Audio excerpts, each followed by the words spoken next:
Hello everyone, तो स्वागत है आपका डिजिटल स्किल्स क्लब में। तो आज हम फिर से सी प्रोग्रामिंग के कोर्स को कंटिन्यू करने वाले हैं। प्रीवियस लेक्चर में हमने पूरे डेटा टाइप्स को ख़त्म कर दिया था। तो आज हम इस वीडियो में देख लेते हैं क्या क्या टॉपिक पढ़ने वाले हैं। तो पहला है वेरिएबल इन सी, फिर उसके बाद देखेंगे डिक्लेरेशन ऑफ वेरिएबल, फिर देखेंगे हम इनिशियलाइजेशन ऑफ वेरिएबल, फिर उसके बाद हम कुछ देखेंगे वेरिएबल्स के रूल्स, फिर हम एग्जाम्पल देखेंगे। एग्जाम्पल्स को हम प्रैक्टिकल करके आपको दिखाएंगे, वो भी वीएस कोड में रन करके। आज के टॉपिक को हम एक एक करके डिस्कस करते हैं। तो पहला टॉपिक है वेरिएबल। तो हम देखेंगे वेरिएबल किसे कहते हैं और वेरिएबल को यूज क्यों करते हैं हम। तो सबसे पहले देख लेते हैं वेरिएबल किसे कहते हैं। तो हम यहाँ पे पहले लिख के आपको दिखा देते हैं। A variable is name of memory location that hold a value which can use change और update during the program execution. Variable जो होता है name of the memory location होता है, जो कुछ वैल्यू को स्टोर करता है और हम उस वैल्यू को प्रोग्राम के दौरान ही हम चेंज भी कर सकते हैं और अपडेट भी कर सकते हैं। वेरिएबल हमारा चेंजेबल होता है, हम उसे प्रोग्राम के दौरान चेंज कर सकते हैं। अगर हम सिंपल भाषा में समझे तो वेरिएबल हमारा नेम होता है, हमारा वैल्यू कहाँ पे स्टोर हो रहा है उस जगह का नाम। तो यही हमारा वेरिएबल होता है, जिसे हम प्रोग्राम के दौरान भी इसके वैल्यू को चेंज कर सकते हैं। जैसे नीचे लिखा है यहाँ पे int age is equals to 16। के बाद में पहले देखते हैं, पहले रियल लाइफ एग्जांपल से आपको रिलेट कराते हैं। जैसे हमारा कंप्यूटर होता है, तो कंप्यूटर में हमको कुछ भी सेव करना होता है, जैसे कि फ़ोटो या वीडियोज़ कुछ भी हमें सेव करना होता है, तो हम कहाँ सेव करते हैं। तो इसका आंसर है हार्ड डिस्क में। हमें कोई भी फ़ोटो या वीडियो को सेव करना है तो हम हार्ड डिस्क में करते हैं। आपको पता होगा कि मेमोरी में कुछ छोटे छोटे ब्लॉक्स बने होते हैं जिसमें हमारा डेटा स्टोर होता है। जैसे नीचे दिख रहा है यहाँ पे ऐसे ही ब्लॉक्स हमारे मेमोरी में बने रहते हैं और हमारा कोई भी डेटा स्टोर करेंगे तो हमारा कहीं भी स्टोर हो सकता है। वेरिएबल का यूज हमारा यहीं पे होता है ताकि हमारा डेटा एक्सेस करने में आसानी हो। अगर हम मेमोरी लोकेशन नहीं देते हैं तो हम डेटा को इजीली एक्सेस नहीं कर पाएंगे, इसीलिए हम मेमोरी लोकेशन का नाम देते हैं, उसे हम वेरिएबल कहते हैं। जैसे कि यहाँ वेरिएबल एज है, तो हमने इस मेमोरी लोकेशन का नाम एज दिया है ताकि हमको एक्सेस करने में आसानी हो। एज वेरिएबल से हमें ये फ़ायदा होगा, जब भी हमें ज़रूरत पड़ेगा हम एज नाम से सर्च करेंगे और हमारा ब्लॉक से डेटा निकल के हमारा सामने आ जाएगा। अगर आपको वेरिएबल अच्छे से क्लियर हो चुका है तो हम चलते हैं अपने अगले टॉपिक पे। और हमारा अगला टॉपिक है डिक्लेरेशन ऑफ वेरिएबल। तो हम देखते हैं कि वेरिएबल को आखिर डिक्लेयर कैसे करते हैं। तो हम आपको बिल्कुल सिंपल शब्दों में समझाते हैं। ये देख लीजिए, एक एग्जांपल है, जैसे इंट एज भी एक वेरिएबल है और ए भी वेरिएबल है। मैं अभी बताऊंगा कि दो दो वेरिएबल एक साथ कैसे यूज कर सकते हैं।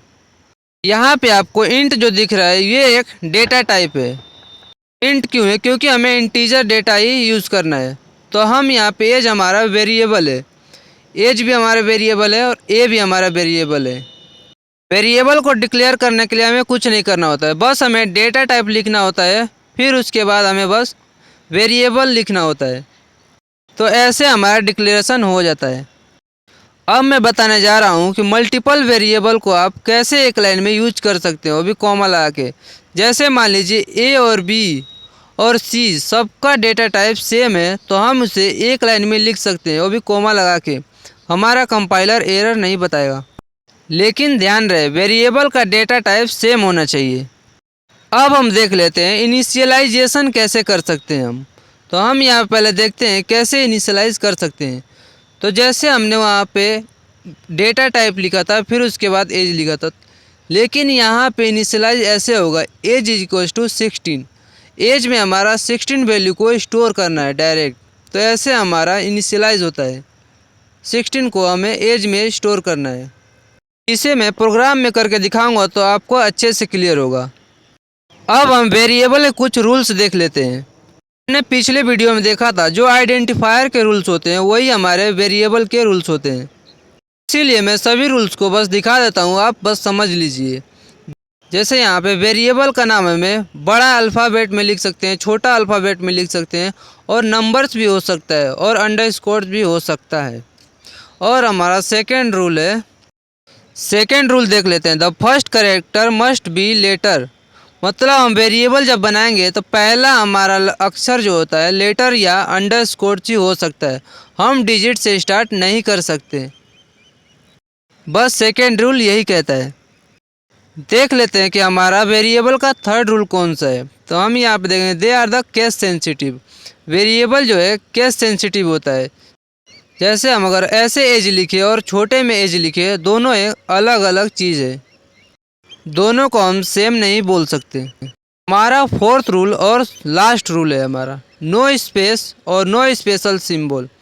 हमारे जो वेरिएबल है उसमें स्पेस नहीं दे सकते और कोई स्पेशल सिंबल यूज़ नहीं कर सकते, बस हम अंडरस्कोर ही यूज़ कर सकते हैं। मैं इसे पूरा लाइव प्रूव करके आपको दिखाया हूँ। अगर आपने आइडेंटिफायर वाला लेक्चर नहीं देखा है तो जाकर उसे देख लीजिए, आपको अच्छे से क्लियर हो जाएगा।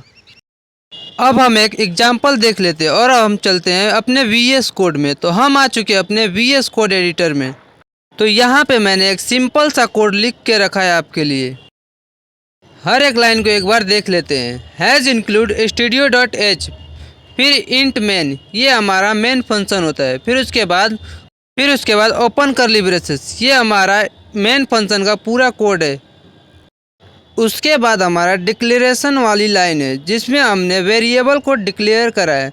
जैसे कि इंट हमारा, इसका मतलब हमें इंटीजर वैल्यू स्टोर करना। तो वेरिएबल हमारा num1 num2 और सम वेरिएबल ये कर लिया। फिर उसके बाद इनिशियलाइजेशन वाली लाइन है, जैसे num1 = 4, फिर उसके num2 = 5। तो ऐसे हमने इनिशियलाइज कर दिया है। फिर उसके बाद देखेंगे हमारा सम का फॉर्मूला है, जैसे कि num1 + num2। तो num1 और num2 को प्लस करेंगे, जो हमारा रिजल्ट आएगा उसे हम सम वेरिएबल में स्टोर करा देंगे। प्रिंटफ फंक्शन जो है हमारा डिस्प्ले कराने के लिए होता है। हम इसमें जो भी डिस्प्ले कराना चाहते हैं हम प्रिंटफ फंक्शन के अंदर लिख देंगे, वो हमारा डिस्प्ले हो जाएगा। फिर उसके बाद रिटर्न 0 लिख के हम अपने प्रोग्राम को ख़त्म करते हैं। यहाँ पे आपको डॉट दिख रहा होगा, इसका मतलब हमारा प्रोग्राम अभी सेव नहीं है। तो हम इसे Ctrl+S दबा के सेव करेंगे। फिर उसके बाद रन करके देखेंगे हमारा आउटपुट क्या आता है। तो हम यहाँ पे टर्मिनल में देखेंगे हमारा आउटपुट आ चुका है। देखते हैं क्या आया है। तो हम यहाँ पे देखें कि हमारा 9 प्रिंट होकर के आ गया है। इसका मतलब हमारे प्रोग्राम में कोई एरर नहीं है।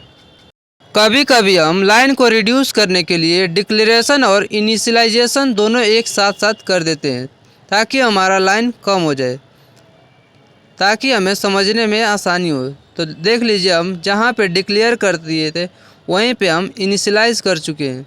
अब फिर भी हमारा कोड बिल्कुल सही है। और इसे भी मैं एक बार रन करके आपको दिखाता हूँ कि आखिर आउटपुट सही आता है या गलत। तो फिर देखेंगे यहाँ पे रन करके, तो हमारा आउटपुट आ चुका है जो कि 9, जो कि बिल्कुल राइट है। इसका मतलब हम इनिशियलाइजेशन और डिक्लेरेशन दोनों साथ साथ भी कर सकते हैं। अब हम देख लेते हैं कि नेक्स्ट वीडियो में हम क्या पढ़ने वाले हैं। तो हम पढ़ेंगे कांस्टेंट इन सी। कांस्टेंट को भी हम डिटेल में डिस्कस करेंगे नेक्स्ट वीडियो में। तो आज के लिए बस इतना ही। तो ऐसे ही हंसते रहे, मुस्कुराते रहे और नए नए स्किल्स सीखते रहे। Thank you, bye bye.